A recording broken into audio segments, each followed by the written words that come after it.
And we are back once again. Hello, everybody. And we are looking at the June Joust qualifiers. The matches have concluded now for everybody's. Yeah, everyone's 4 matches as their qualifiers. And we have our final 6 for the West and final 4 for the East. So, as you can see, for the West, we've got LA Gladiators and San Fran Shock going undefeated, taking 1 and 2. They get their bye. And 3, we've got Atlanta Reign, actually tied for 4th, funny enough. Dallas Fuel and Houston Outlaws, another battle for Texas. And then number 6, we got the return of the Boston Uprising. Paris Eternal just missing out, losing to Gladiators today, knocked them out for sure. And then disappointing finishes from Justice and Mayhem, 1 and 3 for them, as well as Toronto. All 3 of those teams made the knockouts last year, and Florida made the finals, but not this tournament. And then in the East, we've got the Spark coming out of nowhere, going 4-0 after a rough May Melee. They redeemed themselves this month. And then 2, we've got Shanghai Dragons. 3, Seoul Dynasty. And then New York Excel showing some nice growth, getting in number 4. Hilariously enough, as you can see, they tied with Philadelphia Fusion, very similar to in the May Melee. Dallas Fuel and LA Gladiators tied in map differential, but Dallas won the head-to-head, so they had tiebreaker. Same thing here. New York had tiebreaker over Philly because they beat them a couple weeks ago, so they go in instead of the Fusion. So again, for the Fusion, not making it to the finals of the tournament. Once again, and again, funny enough, you see LA Valiant, this one map victory. That was a map victory against the Fusion. So the Fusion beat them 3-1, but because Valiant took a map off of them, they had a +1 instead of a +2, and they miss. They miss the knockouts. So LA Valiant coming in clutch for New York fans. Getting their only map win of the whole stage. Just thought that was kind of hilarious. Unless you're a Philly fan, then it's just pain, more pain. So anyway, if you're wondering, this man is on Microsoft Edge. What is wrong with him? If you saw from the last video, I still can't change my spoiler preference, so I cannot look at standings, and I cannot change it, and I cannot log out, and I'm getting a lot of errors. So thanks, OWL website. Wonderful. You forced me to use Microsoft Edge. It feels bad. But anyway, we've got predictions to get to. Going to be forecasting all of the knockout matches and see what we've got. So, thing to note, the winner of the Fuel and Outlaws is going to be taking on Gladiators, and then the winner of Uprising and Atlanta will be going against the Shock. So everybody knows what's going down there. But first, we're going to go through the East, where we've got New York Excel taking on the Spark. So I'm going to go with the Spark here. No big upset. Hunjo has looked very, very good. We've got some up and down from New York. A couple of very nice victories. One of their losses in particular to the Charge is kind of rough. But they have a pretty good read of this meta. But the Spark, ever since they switched their coaching staff up a bit, they've been on a roll. They finished Melee pretty strong, and now the 4-0. They look locked in. Architect looking great. Gushui, we've raved about him for a couple of different years now. We got MCD coming in the support line, who's played tremendously as well. So this is a super well-rounded team to me. New York, a lot of younger players. They have, Jonak, the veteran. So look for him to make some great plays. His best hero, Zenyatta, is out of rotation, though. So, Spark, they've been the better team throughout the month. I don't see them getting upset here. I think that they punched their ticket to Hawaii. I'm gonna say this one is a 3-1. We've seen some great plays from Feather and Flora, the DPS duo for New York. I think that they're up and coming for sure. But Spark they look dominant. I honestly, we'll see if they do win this matchup and they get to Hawaii. To me personally, I think they look the best overall in this meta. Gladiators look really good as well. Atlanta, San Francisco all look great. But my money's kind of on the Spark right now. I really like the direction that they're going in. They got a lot of depth, and they have a lot of just star power. So I got the Spark moving on there. And then you got Seoul Dynasty taking on Shanghai. Now this one, more so than pretty much any of the other matches I hemmed and hawed.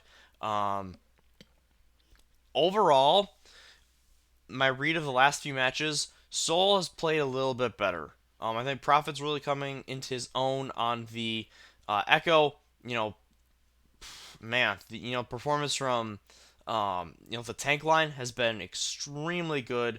I shouted him out a couple videos ago as well, but creative has just been tremendous. And this feels like a team that has kind of smoothed out some of their issues from last year. They were a rocky team in season 3, and they have much of that same roster return has returned this season. But I think they've been playing a little bit better than Shanghai. That being said, I thought this at a couple of points earlier, and Shanghai is just one of those teams that they find a way to get it done. They win matches. Until they get to the very finals, they find a way and they just keep kind of rolling. Um, I think for me personally, it's a little bit of like fatigue. There were multiple points in the last few years where I'm like, man, the Shock just like they look like they're just kind of going through motions a little bit. Like they're winning, but it doesn't look super impressive. These teams are kind of up and coming, but then when they actually get down to it, Shock would do really well and crush. So this was a really tough one for me, but I'm gonna go Dragons in 5. Um, I just trust the DPS a little bit more. Um, I like Shanghai more for control, is what it comes down to, honestly. Um, and if assuming the match is close, which I think it will be, back and forth, I think they get to a map 5, and map 5s are, of course, control. So again, this one could go either way. Kind of a swing pick, but I just trust the Dragons a little bit more. I really do like what I've seen from the Dynasty. I really do. Fitz has been a standout lately. Every time I watch, he kind of pops off the screen. But I have this gut feeling that it's going to be close. It's going to be back and forth. In the end, Shanghai just barely clutches it out. And now we go over to the West, where we have Dallas Fuel taking on Houston. We have another battle for Texas, the third one already in this the young stages of season 4, which is really cool. Houston took the first one, opening up their matches for the season, and then in the melee knockouts, Dallas Fuel just ran away with it and crushed Houston to punch their ticket to Hawaii, which eventually they did go on to win, of course. So grudge match for Houston here. This is the other one that I thought was really, really tough. Both these teams have been playing very well. Both 3-1, +5 map differential. So clearly two pretty evenly matched teams. My heart almost went Houston because Dallas won the last one. It's like, okay, this is a grudge match. Here we go. My mind tells me Dallas. Dallas, more so than any of the other teams, I feel like they don't, in this meta, they don't have the most pop off potential. Like, I don't think that Sparkle and Doha are the most skilled on the roles that they're playing right now. Echo, of course, obviously a lot of Echo and Reaper right now, with some wrinkles here and there. But I don't think they're necessarily the most skilled at that, and that's going to be what holds them back in the end. But a combination of their just team synergy and their team calling and communication right now, as well as fearless. When they've in it depends on the maps. On a lot of the maps you see the Winston Diva, but there's other map sets where you see more of the double shield. So it'll come down to that as well, I think. But when they're playing these Winston comps, Fearless is so good at the little stuff. The little disengages.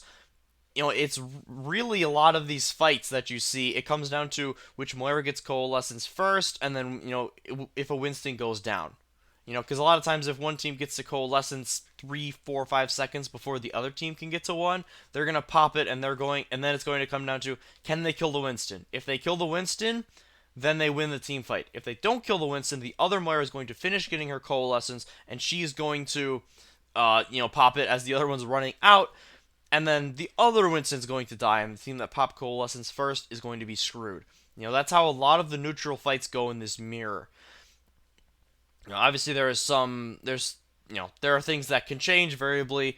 If one of the supports hits something crazy, if a Lucio does something nuts, if a diva makes a really good play on an eat or dive somebody, or maybe if Echo gets a really nice, sticky bomb finish combo. But for a lot of the neutral fights where the teams are jostling around, that's how it goes.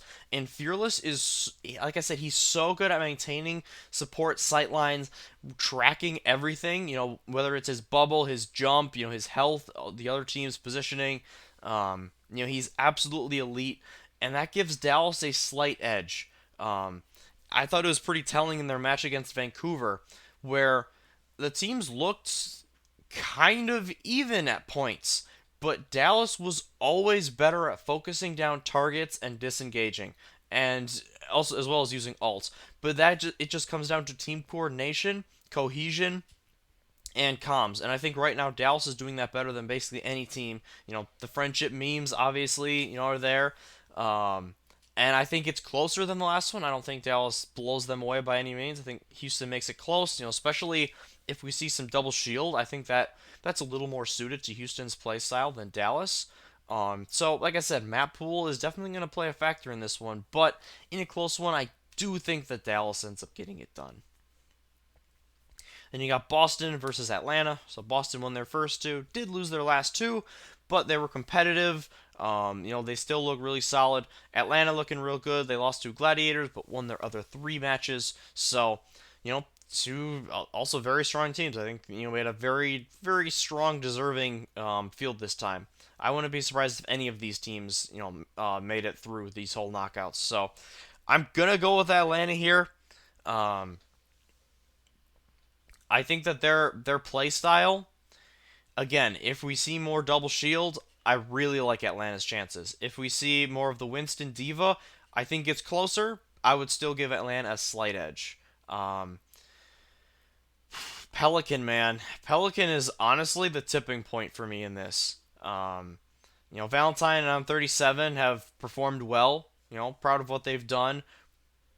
But for me, it's just Pelican. He's so good. Like he's emerging. It's almost like Decay. Like he reminds me of Decay a little bit. He has a similar effect. And man, just quick side note: if you didn't watch it, watch the Shock Justice match today. It was incredible. You have to with all due respect to Jerry, he played the first week. They went 0-2. They went 1-1 with barely losing to the Shock this week. With Decay in the lineup, they looked so much better. Decay is just so good.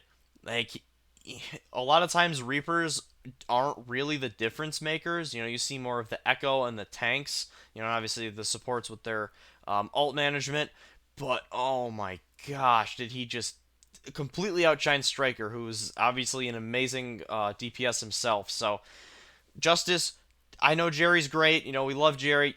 Keep Decay in, please. He's too good to not play all the time if he isn't hurt or obviously doesn't want to. Actually, if he doesn't want to play, mentally, if anything's going on. If he can play him. But anyway, like I said, I got Atlanta in this one just because of that slight difference. If we see Winston, I think it's kind of a toss up if we see a lot of those. But if we get a couple of double shield maps, I think it swings pretty heavily for Atlanta. Hawk and Gator really good at those double shields. So again, I think it's a close one. I think Boston grabs a map or maybe two. I'm gonna say one, but Atlanta does advance here. So we got Fuel versus Gladiators. Again, it's another tough one, but I'm going with Gladiators. Maybe a little bit of homer in me, but they've looked like the best team in the Western region right now for this meta. I think they've shown that they can play all of the roles, proficiently. They can do Winston Brawley, they can do double shield. Shu has just been such a amazing pickup for them. Skewed's Brig has been great. Moth coming in on the Lucio and the Mercy. Just elite support line. Tank line Muse is really starting to come into his own. I think he's the best main tank gladiators have had since Fissure. Um, so it's great to see that paired with Space. Obviously one of the best players in the league, one of the longest tenured. Such a good calming influence on the team. And then the DPS line of Kevster and Birdring has also been sick. Missing Mirror a little bit, but Birdring has just been disgustingly good on everything, whether it's the Reaper, the McCree, the Widow, the Ash, and then Kevster has been doing very well on the Echo itself. So they just feel like the most well-rounded team right now, and I think that carries them over into a victory, and they punch their ticket in. And then we got Atlanta Reign taking on San Francisco Shock. So this is another one where it's like Shock has felt they've been good, they've been quite good, but they also feel beatable. And I'm going to say Atlanta wins. Atlanta breaks through. This two teams, Atlanta and Gladiators, are teams that have had success. They've won matches. They've done stuff in the regular season. They've looked really good at points, but they've never done anything legitimately in a tournament. Whether it's end of the year playoffs or any of the play-in tournaments, end of stages. When they did stages in seasons 1 and 2. Obviously, the tournaments are a little bit different than that, but they never had great success in any of those. So, it's kind of bold. It always hurts me to pick against Shock because they're the juggernauts. But I've got a feeling about Atlanta. Their play style has really impressed me. I think that they have a really good grip of the meta. Like I said, even against Gladiators, where they looked a little shaky at parts, they kind of solidified after that, and I think have made some of those corrections. To They can play if an enemy team tries to kite them a lot, because they have a very aggro brawly style. I think that they can do more now. They're a little bit more flexible. Their first couple of matches, it was just, this is what we're doing. We're so good at it. We're just going to beat you down. I think now they're a little bit more flexible. They've got so much talent on this roster. They're going to be able to make better on the fly adjustments in match. And in a super close one, I think that they edge out the Shock in 5 and punch their ticket in. So, I've got Gladiators, I've got Reign. Other region, I've got Spark, and I've got Dragons. So, there you have it. A bit of rambling, but I did want to go into a little bit of detail on what I thought was important for this meta, because it's very much so based on, maps turn into meta, and then some of them are more, very quick fights, and then there's other ones where it's these huge, several minute long drawn out fights where you see, on control points where you don't see it even capped for like 3-4 minutes because the fights just drag on and they're stalled, and then people come back and then they're zapping each other, but the Moira's heals are just too much. So, a lot going on with this meta. It's a fascinating one for me, honestly. Some people don't like it. Goats 2.0. Hear stuff like that. Blah blah blah. It sucks, boring. Blah blah blah. No one dies, but I like it because you get to see a rotation of tanks, which we almost never ever see. And Reaper and Echo are two of my favorite DPS heroes. So I have been enjoying it greatly. Let me know what you guys think down in the comments below. Do you hate this meta? Do you like it? Are you kind of impartial on it? Who do you think is going through? You agree with me? You think I'm way off? I'm curious to know who you guys think is going to make it through tomorrow. But other than that, as always, thank you very much for watching. The support is always appreciated. Yeah, if you got some time, try to watch some matches tomorrow. I know I'll try to be catching them as soon as I can. But with that, I hope you guys have a wonderful rest of your weekend.